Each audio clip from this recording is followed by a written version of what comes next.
ওগো আল্লাহর ওলি, আমি একটা কথা আপনার কাছে জানতে চাই, একটা ঘটনা আপনার কাছে জানতে চাই। আল্লাহর ওলি বললেন, কি ঘটনা জানতে চাও বলো। এবার যুবকটা বললেন, আমি খানায় কাবা তফ করতেছি, এত তফ করতেছি, কিন্তু কেন জানি আমি তফের মধ্যে মজা পাই না, নামাজ পড়ে কিন্তু নামাজের মধ্যে মজা পাই না, এর কারণটা কি আপনি একটু আমাকে বলে দেন। এবার আল্লাহর ওলি বললেন, যুবক রে শুনে নাও, মজা না পাওয়ার কারণ আমি যেইটা বুঝি, তোমার মা বাবা কি দুনিয়ার মধ্যে বেঁচে আছে? আল্লাহর ওলি বললেন, মা বাবা কি বেঁচে আছে? যুবক বললেন, হ্যাঁ মা বাবা আমার বেঁচে আছে। আল্লাহর ওলি বললেন, তাদের সাথে কি তোমার যোগাযোগ আছে? যুবকটা তখন চোখের পানি ছেড়ে দিয়ে বললেন, ও আল্লাহর ওলি, কি বলবো, নাফরমানি করেছি, নাফরমানি করেছি। 10 বছর হয়ে গেল আমি প্রবাসে এসেছি, 10 বছরের মধ্যে মা বাবার কোনো খবর নেই নাই। আমার মা কেমন আছে, আমার বাবা কেমন আছে, এটা আমি জানি না। আমার ভাইরাম, নবীজি বলেছেন, উম্মতরা রে শুনে নাও, শুনে নাও, তোমার জন্য তোমার মা বাবা হয়তো জান্নাত, তোমার মা বাবা হয়তো তোমার জন্য জাহান্নাম। মা বাবার খেদমত কইরা মা বাবাকে যদি তুমি সন্তুষ্ট রাখতে পারো, আল্লাহর তৌরি জান্নাত তোমার জন্য ওয়াজিব হয়ে যাবে। চিৎকার দিয়ে বলুন সুবহানাল্লাহ। মায়ের পায়ের নিচে, কথা বলেন না, মায়ের পায়ের নিচে জান্নাত। এজন্য আল্লাহর নবী বলেন, একজন সাহাবী আল্লাহর নবীর কাছে জিজ্ঞাসা করলেন, ইয়া রাসূলুল্লাহ, মা হক্কুল ওয়ালিদাইনি আলা ওয়ালাদিহি, মা বাবা সন্তানের উপরে কি হক রাখে? নবীজি বললেন, হুমা জান্নাতুকা ওয়া নারুক, মা বাবা তোমার জন্য জান্নাত, অথবা মা বাবা তোমার জন্য জাহান্নাম। বুঝলেন না তো? মা বাবার খেদমত করে মা বাবার সন্তুষ্ট রাখতে পারলেই মা বাবা দোয়া করে জান্নাত। আমার ভাইয়ের, আমার বন্ধুরাম, ইতিহাসের কিতাবের মধ্যে আসছে, একজন যুবক সৌদি আরব প্রবাসে আছে, দরিদ্র মা বাবার সন্তান। মা বাবা বড় আশা করে, একটু সুখের আশায় সন্তানকে জায়গা জমি বেছে প্রবাসে পাঠিয়ে দেয়। মন দিয়ে শুনবেন আলোচনাটা, করুণ কাহিনী, একটু মন দিয়ে শুনবেন। দারিদ্র মা বাবা একটু সুখের আশায় সব কিছু দিয়ে একটি মাত্র সন্তান তাকে বাহিরে পাঠিয়ে দিলেন, সৌদি আরবে পাঠিয়ে দিলেন, প্রবাসে পাঠিয়ে দিলেন। সন্তান চলে গেল, যাওয়ার পরে মা বাবাকে চিরতরে ভুলে গেল, মা বাবার সাথে যোগাযোগ বন্ধ করে দিল। 10 বছর চলে গেল, অনেক টাকা ইনকাম করলো, রোজগার করলো, সব কিছুই মিস্টার ইবলিসের কাছে পাঠায় দিল, শয়তানের কাছে পাঠায় দিল। আর উনি কি করলো, মা বাবার সাথে কোথাও বলতে দেয় না, যোগাযোগ করতে দেয় না, একটা টাকাও তাদের পিছনে খরচ করে না। যুবক মনে মনে চিন্তা করলাম, দেশে যাব, হজটা করে যাই। হজরে মৌসুমে হজে গেছেন, যাওয়ার পরে বাইতুল্লাহ তওয়াফ করতেছেন, বাইতুল্লাহ তওয়াফ করতেছেন। কিন্তু মুসলমান, মা বাবার দোয়া থাকলে, যেই সন্তানের উপরে মা বাবার দয়া আছে, দোয়া আছে, যেই সন্তানের উপরে মা বাবার দোয়া আছে, ওই সন্তান বাইতুল্লাহ তওয়াফ করার সময় মজা পাবে, আনন্দ পাবে, ভালো লাগবে। এটাই ইতিহাস। যুবক খানায় কাবা তওয়াফ করতেছে, কিন্তু কেন জানি তওয়াফের মধ্যে মজা লাগে না, ভালো লাগে না। যুবক নামাজ পড়ে, নামাজের মধ্যে ভালো লাগে না, নামাজের মধ্যে মজা লাগে না। তওয়াফ করতেছে, তওয়াফ করতে করতে এক পর্যায়ে একজন আল্লাহ আলো অলির সাথে সাক্ষাৎ হয়ে গেল, একজন আল্লাহর অলির সাথে দেখা হয়ে গেল। আল্লাহর অলিকে জিজ্ঞাসা করলেন, ওগো আল্লাহর অলি, আমি একটা কথা আপনার কাছে জানতে চাই, একটা ঘটনা আপনার কাছে জানতে চাই। আল্লাহর অলি বললেন, কি ঘটনা জানতে চাও বলো। এবার যুবকটা বললেন, আমি খানায় কাবা তফ করতেছি, এত তফ করতেছি, কিন্তু কেন জানি আমি তফের মধ্যে মজা পাই না, নামাজ পড়ে কিন্তু নামাজের মধ্যে মজা পাই না, এর কারণটা কি আপনি একটু আমাকে বলে দেন। এবার আল্লাহর ওলি বললেন, যুবক রে শুনে নাও, মজা না পাওয়ার কারণ আমি যেটা বুঝি, তোমার মা বাবা কি দুনিয়ার মধ্যে বেঁচে আছে? আল্লাহর ওলি বললেন, মা বাবা কি বেঁচে আছে? যুবক বললেন, হ্যাঁ মা বাবা আমার বেঁচে আছে। আল্লাহর ওলি বললেন, তাদের সাথে কি তোমার যোগাযোগ আছে? যুবকটা তখন চোখের পানি ছেড়ে দিয়ে বললেন, ও আল্লাহর ওলি, কি বলবো, নাফরমানি করেছি। 10 বছর হয়ে গেল আমি প্রবাসে এসেছি, 10 বছরের মধ্যে মা বাবার কোনো খবর নাই। আমার মা কেমন আছে, আমার বাবা কেমন আছে, এটা আমি জানি না। এ মুসলমান, আল্লাহর ওলি ডাকতে বললেন, রে যুবক, কিতাবের মধ্যে আসছে, নবীজি বলেছেন, হাদিসের মধ্যে আসছে, মা বাবা সন্তানের উপর অসন্তুষ্ট থাকলে ওই সন্তানের আমল নামা আল্লাহ পাকের কাছে পৌঁছে না, আসমানে পৌঁছে না, আসমানের নিচে জমিনের উপরে ঝুলন্ত অবস্থায় থাকে। যুবকরা শুনে নাও, মা বাবা অসন্তুষ্ট থাকলেন ওই সন্তানের আমল নামা আসমান জমিনের মাঝখানে ঝুলন্ত অবস্থায় থাকে। যেহেতু অতীতের ইবাদত আল্লাহর দরবারে কবুল হয় না, ঝুলন্ত অবস্থায় থাকে, এজন্য ভবিষ্যতে ইবাদত করার আগ্রহ সৃষ্টি হয় না। এই কথা শোনার পরে যুবকের অন্তরের মধ্যে একটা আঘাত লাগছে। জোরে বলেন সুবহানাল্লাহ।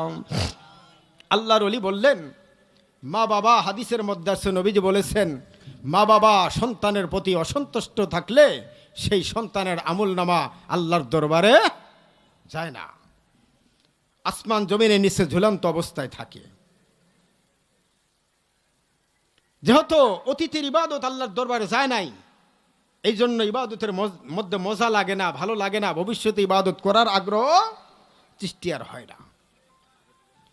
আমার বন্ধুগণ, এবার যুবকের অন্তরের মধ্যে আঘাত লাগছে, হারে আমি কেমন কুলাঙ্গার সন্তান, 10 বছর হয়ে গেল, লক্ষ লক্ষ টাকা ইনকাম করলাম, কিন্তু আমার মার কোনো খবর নিলাম না। আমার বাবা কেমন আছে, আমার বাবার কোনো খবর নিলাম না। যুবক মনে মনে নিয়ত করল, আল্লাহর দরবারে তওবা করলাম, আমাকে তুমি ক্ষমা করে দাও। নিয়ত করলাম, তোমার খানায় কাবার গিলাফ ধরে আমি তোমার কাছে ওয়াদা করলাম, এবার দেশে যাব, যাওয়ার পরে মা বাবাকে সন্তুষ্ট করব, যেমনি করে হোক মা বাবাকে সন্তুষ্ট করব, এতে বউ থাকার যাক। কথা বলেন ঠিক কিনা? এ মুসলমান, মা কত দরদি, সন্তানের কিছু হয়ে গেলে পৃথিবীর কেউ না জানলে, জোরে বলেন আগে জানেন কে? আমার বন্ধুগণ, সেই নিয়ামত আমরা অনেকে হারিয়ে ফেলেছি। কথা বলেন ঠিক কিনা? এ বন্ধু, আমার মা বাবা দুজনে বেঁচে আছে, এজন্য বুঝি না, কিন্তু কিছুদিন পূর্বে আমার মা একেবারে অসুস্থ হয়ে গেল। আমি বাড়িতে গেছি, যাওয়ার পরে মা আমাকে ডাকছে, ডাকার পর আমার হাতটা ধরে বলতেছে, বাবা আমি মনে হয় আর বাঁচবো না, তোমরা 3টে ভাই মিল মহব্বতে থাকবে, আমি মারা যাওয়ার পরে তুমি আমার জানাজা করবে, আমার কবরে নামবে। মা আমার বলতেছে, কবর খোঁড়ার পরে তোমাকে আলেম বানাইছি কত কষ্ট করে, আমার কবরের মধ্যে একটু শুবে বেটা, আমার কবরের মধ্যে শোয়ার পরে সূরা ইয়াসিন তেলাওয়াত করো। আমি হাউমাউ করে মার কাছে কাঁদতেছি, মা বলতেছে এগুলো।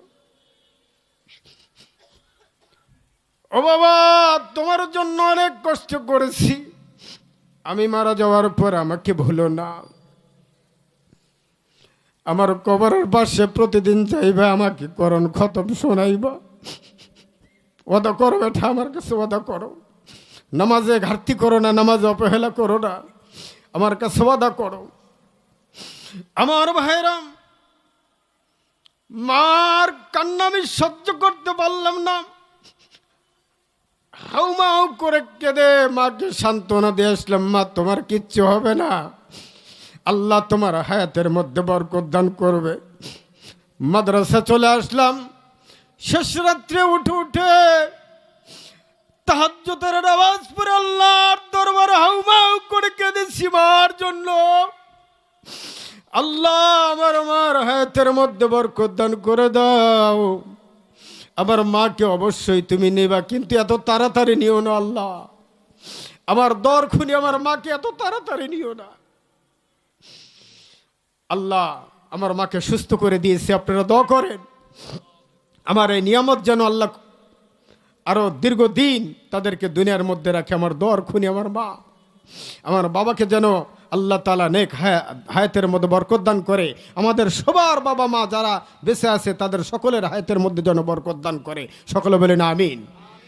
আমার ভাইয়ের, আমার বন্ধুরাম, যুবক নিয়ত করে আল্লাহর কাছে তওবা করলেন। তওবা করার পরে দেশে চলে আসলেন। আসার পরে মনে করেন চাষকর বাজারে নামছেন, আমার পরে একজন পরিচিত এলাকার মানুষের সাথে সাক্ষাৎ হয়ে গেল। ডাক দিয়ে বললেন, ভাইজান আপনি কেমন আছেন? বললেন, হ্যাঁ ভাই ভালো আছি। বললেন, আমার বাড়ির খবর কি, আমার আব্বাজান কেমন আছেন? ওই লোকটা বললেন, ও ভাই তোমার আব্বা তো দুনিয়ার মধ্যে আর বেঁচে নাই, তোমার আব্বা পৃথিবীর থেকে বিদায় নিয়ে কবরের বাসিন্দা হয়ে গেছে। ওই লোকটার জবান থেকে বাবার মৃত্যুর সংবাদ শোনার পরে সন্তানের কলিজার মধ্যে এত বড় আঘাত লাগছে। ডাক দিয়ে বললেন, ভাইজান আমার বাবার কি হয়েছিল? আমার বাবা পৃথিবী থেকে বিদায় হয়ে গেল। লোকটা বলল, তোমার বাবার আলসার হয়েছিল, আলসার থেকে চিকিৎসা করতে না পেরে ক্যান্সার হয়ে যায়, ক্যান্সারের চিকিৎসা করতে না পেরে আস্তে আস্তে দুঃখে দুঃখে পৃথিবীর বুক থেকে চিরবিদায় নিয়ে কবরের বাসিন্দা হয়ে গেছে। সন্তান বাবার মৃত্যুর খবর শোনার পরে সন্তানের কলিজা জারজার হয়ে যাচ্ছে। এবারে ডাক দিয়ে বললেন, ভাইজান আমার মার অবস্থা কি, আমার মা কেমন আছে? লোকটা বললেন, তোমার মাও না থাকার মতো। না থাকার মতন মানে কি? বললেন, তোমার মাও মরজে মৌতের মধ্যে বিছানায় প্রত্যেকটা মুহূর্তে মৃত্যুর সাথে পাঞ্জা লড়তেছে। কলিজার টুকরা সন্তান বাবার মৃত্যুর খবর শোনার পরে কলিজা জারজার হয়ে গেল। মা বিছানায় পড়ে আছে, শুধু জানটা দেহের মধ্যে আছে। এই কথা শোনার পরে সন্তান এক কদম বাড়ির দিকে আগায়, আবার পিছনের দিকে চলে আসে, আর মনে মনে চিন্তা করে, আমি কোন মুখ নিয়ে মার সামনে গিয়ে দাঁড়াবো? 10 বছর হয়ে গেল মার কোনো খবর নেই। আমার বাবা চিকিৎসার অভাবে আমার বাবা পৃথিবীর বুক থেকে বিদায় নিয়েছে। আবার কত টাকা কত পয়সা, অথচ আমার বাবার চিকিৎসা করতে না পেরে আমার বাবা বিদায় হয়ে গেল। আমি কোন মুখ নিয়ে মার সামনে আমি দাঁড়ায় যাব? আমি কোন মুখ নিয়ে মা মা বলে আমি ডাক দেব? এই চিন্তা ভাবনা করে এক কদম সামনের দিকে যায়, আবার পিছনের দিকে আগে আসে। এরকম করতে করতে এক পর্যায়ে ঘরের দরজার সামনে চলে গেছে। কিতাব প্রমাণ করে দেয় ওই যুবকের মা এত অসুস্থ, বিছানায় পড়ে আছে, অন্যে ধরে তুললে বিছানায় থেকে উঠতে পারে, এত অসুস্থর মধ্যে ছিল। ওই সন্তান, নিজের উদরের সন্তান, কলিজার টুকরা সন্তান দরজার সামনে যাওয়ার পরে যখন মা মা বলে মধুর ডাক মারছে, ইতিহাস প্রমাণ করে দেয় সন্তানের মুখে মা ডাক শুনে মার শরীরের মধ্যে এত স্পিরিট চলে আসছে, মাকে আর ধরে তুলতে হয় নাই। মা একাই বিছনায় উঠে বসছে, বসার পরে হাতটা আগে দিয়েছে, আগে দিয়ে বলে, বাবারে কে তুমি? এত সুন্দর মধুর ডাক দিলা, পরিচয় দেওয়া লাগে নাই, পরিচয় দেওয়া লাগে নাই বাবা, আমি চিনতে পেরেছি তুই আমার কলিজার টুকরো সন্তান। আয় বাবা, আমি চোখে দেখি না, তোর জন্য কাঁদতে কাঁদতে আমার চোখের পাওয়ার চলে গেছে, আমি চোখে দেখি না, হাতটা বাড়ায় দিয়েছি আমার কলিজায়, আয় আমি মা হাত দিয়ে দিয়ে দেখবো তুই আমার সন্তান কত বড় হয়েছিস, কেমন আছিস। ও মুসলমান, চিন্তা করে দেখেন, মা কারে কয়? যেই মার 10 বছর কোনো খবর নিল না, বাবা চিকিৎসা অভাবে মারা গেল, পৃথিবীর বুক থেকে বিদায় নিল, মা মা বলে ডাক দেওয়ার কারণে মুহূর্তের মধ্যে মার ভিতরে ক্ষমা চলে আসছে, রহম চলে আসছে, সন্তানের প্রতি দয়া চলে আসছে। ঠিক ওই মুহূর্তে মা বলতেছে, বাবা আয় আমার বুকে আয়, আমি বুঝতে পেরেছি তুই আমার সন্তান এসেছিস, বাবা আয়। এবার সন্তান মার কাছে জড়ায় ধরলেন, মার বুকে চলে গেলেন, মা সন্তানকে জড়ায় ধরলেন, সন্তানও মাকে জড়ায় ধরলেন, দুজন হাউমাউ করে কাঁদতেছে।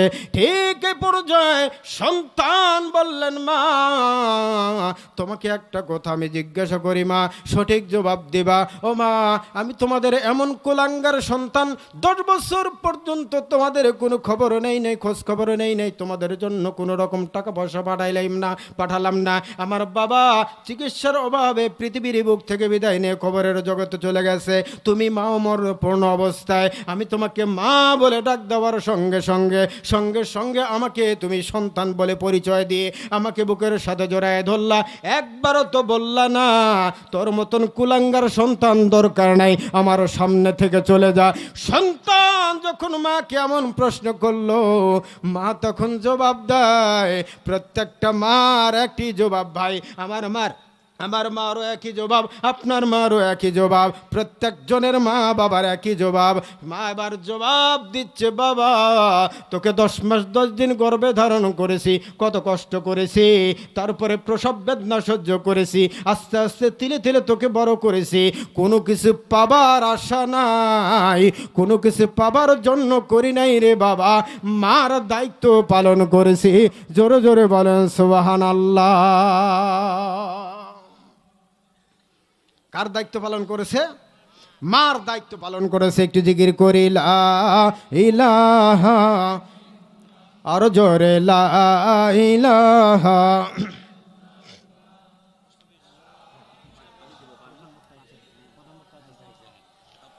আর জোরে লা ইলাহা,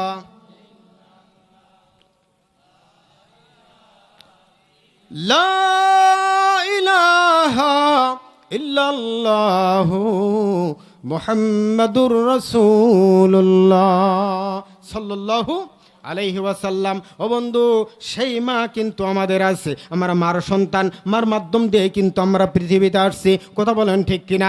আল্লাহ আমাদের সৃষ্টি করেছেন কিন্তু মা বাবার মাধ্যম দিয়ে আসছি। সেই মা বাবা অন্ধকার কবরে অনেকের আছে, সকলেই যাবে, যাদের বেঁচে আছে তারাও যাবে। সন্তানের জন্য কর্তব্য হলো মা বাবাকে সন্তুষ্ট রাখা। মরে গেছে মা বাবা, আপনার উপর অসন্তুষ্টি ছিল, আপনি মরা মা বাবাকেও সন্তুষ্ট করতে পারবেন, এরকম তরিকা হাদিসের মধ্যে নবীজি বয়ান করে গেছেন। ও বন্ধুরা, আমরা মা বাবার জন্য এই কবরস্থানের মধ্যে খলিফা পাড়ার প্রত্যেকটা মানুষের মা বাবা আছে, যারা জীবিত আছে তারাও যাবে, আমরাও ভবিষ্যতে যাব, আপনারাও যাবেন। সেই কবরস্থানের পাশে হাফেজিয়া মাদ্রাসা, এই মাদ্রাসা বড় হোক, দাওরায়ে হাদিস পর্যন্ত হোক, এই মাদ্রাসায় ছাত্র বাড়ুক, শিক্ষক বাড়বে, এই মাদ্রাসা জাকজমক হবে, মাদ্রাসার কলরব বৃদ্ধি হবে। কারা কারা চান একটু দুহাত তুলে দেখান। নারায়ে তাকবীর, লিল্লাহে তাকবীর, দিন ইসলাম, দিন ইসলাম। আল্লাহ তোমার বান্দাদেরকে ভিডিও করো, তোমার বান্দাদেরকে কবুল করো, তোমার বান্দাদের দানগুলোকে কবুল করো, সকলে বলি আমিন। ও বন্ধু, আমরা আস্তে আস্তে চলে যাব।